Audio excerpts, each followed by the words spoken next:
¿En qué momento de la historia traspasamos la fina línea entre la ciencia ficción y la realidad? Los Juegos del Hambre, película estrenada en marzo de 2012, dirigida por Gary Ross y basada en la novela juvenil del mismo nombre, escrita por Susan Collins, narra la historia en Panem, una nación dividida en 12 distritos temerosos y un poderoso Capitolio. Para mantener el control, el gobierno obliga anualmente a cada distrito a enviar a 2 adolescentes para participar de un evento televisado, en donde deberán luchar hasta que solo uno sobreviva. Los Juegos del Hambre.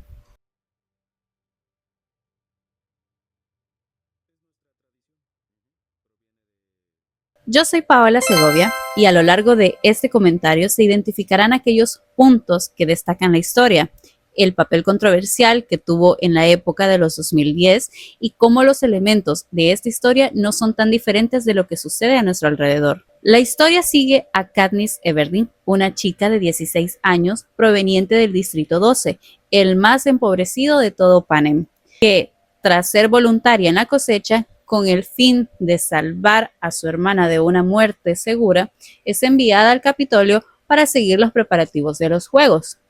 Eventualmente, ella es emparejada con Peeta Mellark, su compañero de distrito, logrando transmitir un falso romance trágico, obligando a los organizadores a que ambos ganen los juegos en lugar de matarse entre sí. Más allá de la conmoción por saber quién va a ganar, las estrategias de supervivencia que deben emplear, las relaciones románticas por las que deberán aparentar, a su vez comprendemos que existe una manipulación calculada en el desarrollo de los juegos, ya que estos buscan ser más un entretenimiento para la población rica y un recordatorio acerca de quién está al mando sobre los distritos, para las representaciones de mundos distópicos, destacando entre ellos la aclamable historia El Corredor del Laberinto, la finalización del mundo de Harry Potter, el mundo dividido en facciones de Divergente, etcétera, etcétera. Pero, ¿cuál es la diferencia más notoria entre estas franquicias? Mientras la mayoría de las franquicias realizaban sus enfoques en la idealización de un mañana prometedor, romances convencionales, mundos fantásticos,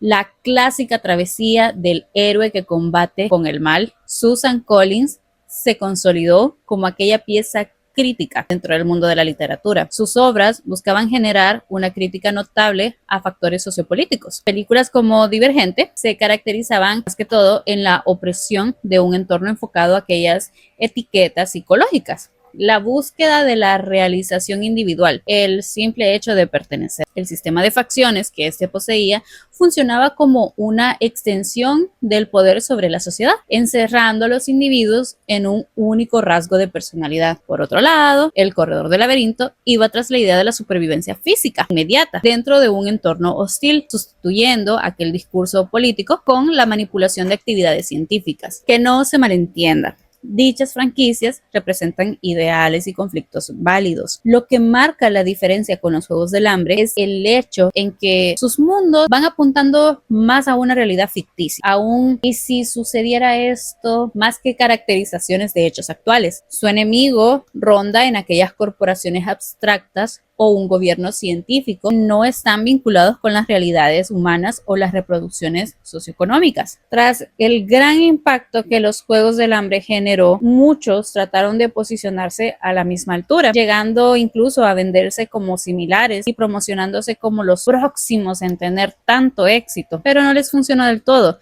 ya que una vez que esta franquicia culminó con su travesía, el aclamado género de las distopías se vino en declive. Muchos ni siquiera se atrevían a apostar por este género. Es por ello que desistieron y cambiaron sus enfoques buscando un nuevo público objetivo y comenzaron ya una nueva línea de generaciones dentro del mundo de la ficción. Otro factor importante en el funcionamiento de la fórmula de Susan Collins es la construcción de personajes. Por un lado, tenemos a Katniss Everdeen, una joven que en ningún momento posee la intención de convertirse en heroína, a diferencia de muchos otros que su entorno, su historia, indican que estos poseen una singularidad de ser quienes salven el mundo. Su entrada en el conflicto no surge con la idealización de derrocar directamente el gobierno, sino más como un impulso afectivo, proteger a su hermana menor en la ceremonia de la cosecha al ofrecerse como voluntaria. Las habilidades que ella posee no son gracias a un poder divino,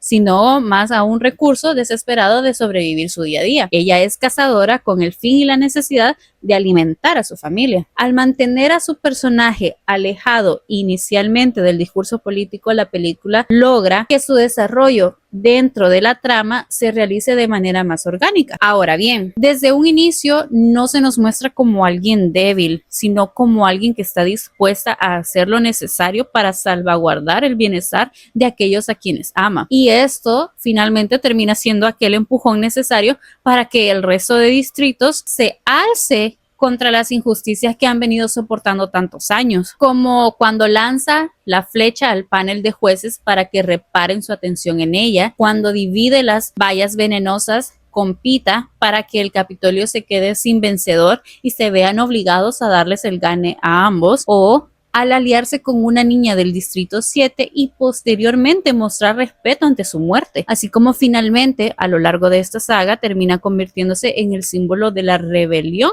y la libertad. Por otro lado, tenemos a Pita Mellar, el personaje que representa la bondad intrínseca y la resistencia moral. Encarga la empatía, el sacrificio y aquella preservación de humanidad ante las condiciones extremas a las que se ve enfrentado. Solo quiero encontrar una forma de demostrarles que no me poseen. Si voy a morir, quiero seguir siendo yo mismo. Son las que marcan como aquella contraparte de Katniss, quien utiliza la palabra y el arte como herramientas de actos políticos, manipulando la situación con su oratoria, como en las entrevistas de tributos, al generar empatía por él y su compañera, y creando las pinturas de Rue como símbolo de unión y remembranza contra el Capitolio en las películas posteriores. Los Juegos del Hambre no solo fue creada para ser una fantasía futurista, sino que buscó reflejar la realidad de aquella época.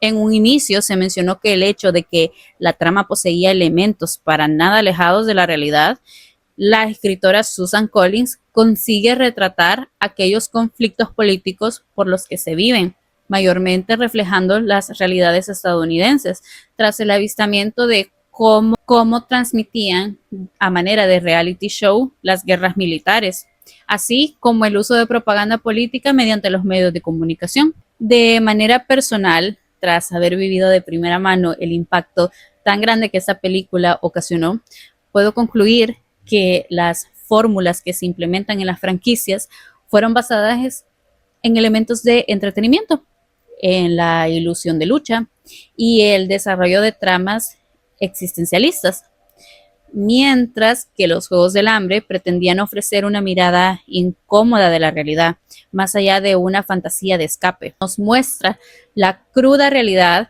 que existe en los mecanismos de control, no esconden la violencia y deja ver hasta dónde nos puede llevar la ambición y deseo de poder. Al finalizar la película, no se debe creer que los jóvenes serán quienes van a salvar el mundo, sino que nos deja cuestionar el sistema. Si durante la formación de estas nuevas adquisiciones nosotros seremos capaces de actuar o de si ya somos simples espectadores cómplices de dicho sistema.